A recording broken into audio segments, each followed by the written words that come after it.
मैं देखऊँ तुम नाही रामा, गीदहि दृष्टि अपार सिया रामा। बूढ़ भयउ नत करते रामा, कछुक सहाय तुम्हार सिया रामा।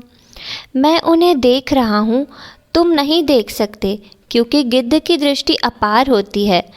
क्या करूँ, मैं बूढ़ा हो गया हूँ, नहीं तो तुम्हारी कुछ तो सहायता अवश्य करता। जो न घई सत जो जन सागर, करई सो राम काज मति आगर। मोहि बिलो की धरहु मन धीरा, राम कृपा कस भयउ शरीरा। जो 100 योजन 400 कोस समुद्र लांघ सकेगा और बुद्धिमान होगा, वही श्री राम जी का कार्य कर सकेगा। निराश होकर घबराओ मत, मुझे देखकर मन में धीरज धरो। देखो, श्री राम जी की कृपा से देखते ही देखते मेरा शरीर कैसा हो गया। बिना पंख का बेहाल था, पंख उगने से सुंदर हो गया। पापियों जाकर नाम सुमरहि, अति अपार भव सागर तरहि। तासु दूत तुम तज गदराई, राम हृदय धरि करहु उपाय। पापी भी जिनका नाम स्मरण करके अत्यंत पार भव सागर से तर जाते हैं, तुम उनके दूत हो। अतः कायरता छोड़कर श्री राम जी को हृदय में धारण करके उपाय करो। अस कहि गरुड़ गिद्ध जब गयऊँ, तिनके मन अति विस्मय भयऊँ। निज निज बल सब काहू भाषा, पार जाई कर संशय राखा। काकभुजुंडी जी कहते हैं, हे गरुड़ जी, इस प्रकार कहकर जब गिद्ध चला गया, तब उन वानरों के मन में अत्यंत विस्मय हुआ। सब किसी ने अपना अपना बल कहा, पर समुद्र के पार जाने में सभी ने संदेह प्रकट किया। जरठ भयऊ अब कहाँ रिछेसा, नहीं तन रहा प्रथम बल लेसा। जब ही त्रिविक्रम भय खरारी, तब मैं तरुण रहूं बल भारी।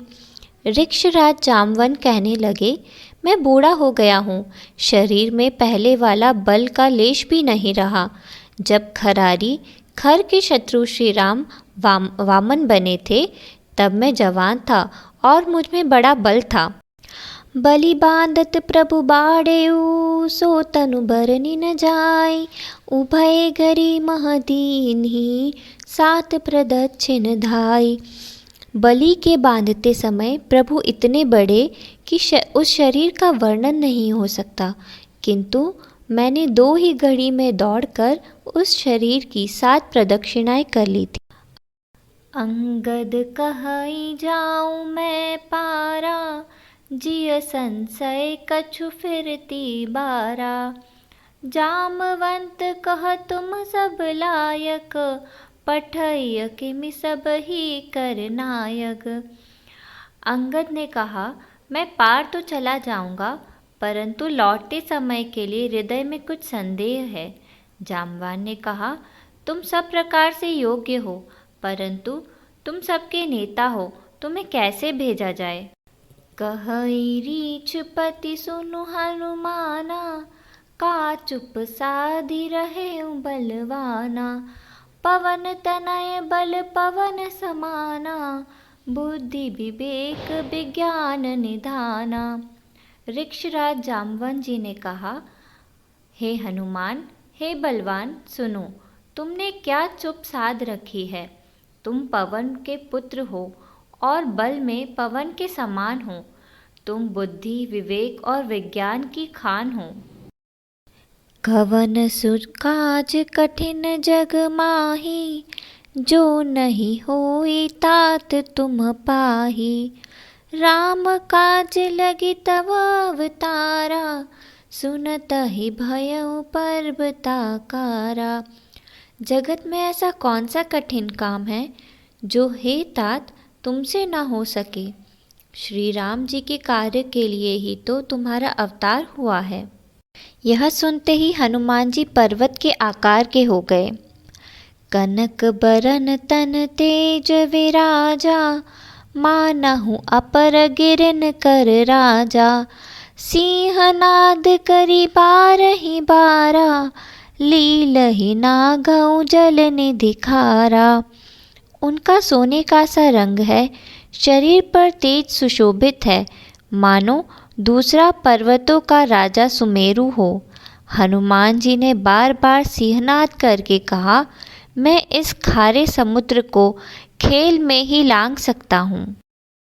सहित सहाय रावण ही मारी, आनऊ इहा त्रिकूट उपारी। जामवंत मैं पूछहु तोहि, उचित सिखावनऊ दुईजहु मोहि। और सहायकों सहित रावण को मारकर त्रिकूट पर्वत को उखाड़ कर यहाँ ला सकता हूँ। हे जामवान, मैं तुमसे पूछता हूँ, तुम मुझे उचित सीख देना कि मुझे क्या करना चाहिए। इतना करहु तात तुम जाई, सीतहि देखी कहौ सुधियाई। तब निज भुज बल राजीव नैना, कौतुक लागी संग कपि सेना। जामवान ने कहा, हे तात, तुम जाकर इतना ही करो कि सीता जी को देखकर लौट आओ और उनकी खबर कह दो। फिर कमल नयन श्री राम जी अपने बाहुबल से ही राक्षसों का संहार कर सीता जी को ले आएंगे। केवल खेल के लिए ही वे वानरों की सेना साथ लेंगे।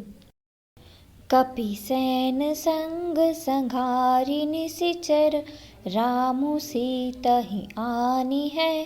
त्रैलोक पावन सुजसु सुर मुनि, नारदादि बखानी है। जो सुनत गावत कहत समुझत, परम पद नर पावई।